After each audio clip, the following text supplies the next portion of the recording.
అందరికీ నమస్కారం. సాయి న్యూస్ కి స్వాగతం. ఇప్పుడే అందిన వార్త. హీరో మోహన్ బాబు హత్య తీవ్ర షాకులో సినీ ఇండస్ట్రీ. సినీ నటుడు మోహన్ బాబు కుటుంబం వ్యవహారం రచ్చకెక్కింది. గుర్తు తెలియని వ్యక్తులు దాడి చేశారని, తనకు తన భార్య మౌనికకు ప్రాణహాని ఉందంటూ మంచు మనోజ్ పహడి షరీఫ్ ఠాణాలో ఫిర్యాదు చేశారు. ఇది జరిగిన కొద్ది నిమిషాలలోనే ఆయన తండ్రి మోహన్ బాబు రాచకొండ పోలీస్ కమిషనర్ సుధీర్ బాబుకు లేఖ ద్వారా ఫిర్యాదు చేశారు. మోహన్ బాబు మనోజ్ మధ్య ఘర్షణ జరిగిందని ఆదివారం ఉదయం విస్తృతంగా ప్రచారం జరిగింది. అది అసత్యమని మోహన్ బాబు కుటుంబం ప్రకటన విడుదల చేసింది. ఆ తర్వాత మనోజ్ ఆసుపత్రిలో చికిత్స తీసుకోవడం, సోమవారం ఫిర్యాదు చేయడంతో తండ్రి కొడుకుల మధ్య విభేదాలు బయటపడ్డాయి. నేను హైదరాబాదు శివారు జల్పల్లిలోని మంచ్ టౌన్లో 10 ఏళ్లుగా నివాసం ఉంటున్నా.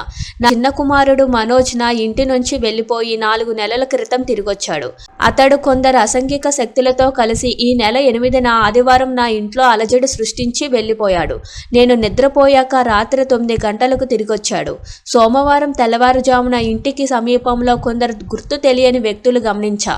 ఉదయం 10:30 మాదాపూర్లోని కార్యాలయానికి వెళ్లిన తర్వాత మనోజ్ అనుచరులు దాదాపు 30 మంది నా నివాసంలోకి చొరబడినట్లు తెలుసుకున్నా. వారంతా మనోజ్, మౌనిక ఆదేశాలతో పనిచేస్తున్న వారే అనుకుండడం, నా సిబ్బందిని ఇంటి నుంచి వెళ్లిపోవాలని వారు బెదిరించారు. వారు నాకు నా ఇంట్లోని వారికి ప్రాణహాని కలిగిస్తారని భయంగా ఉంది. విలువైన వస్తువులు, ఆస్తి భద్రత గురించి కూడా ఆందోళనగా ఉంది. నా ఇంటి నుంచి నన్ను శాశ్వతంగా బయటకు పంపించాలని చూస్తున్నారు.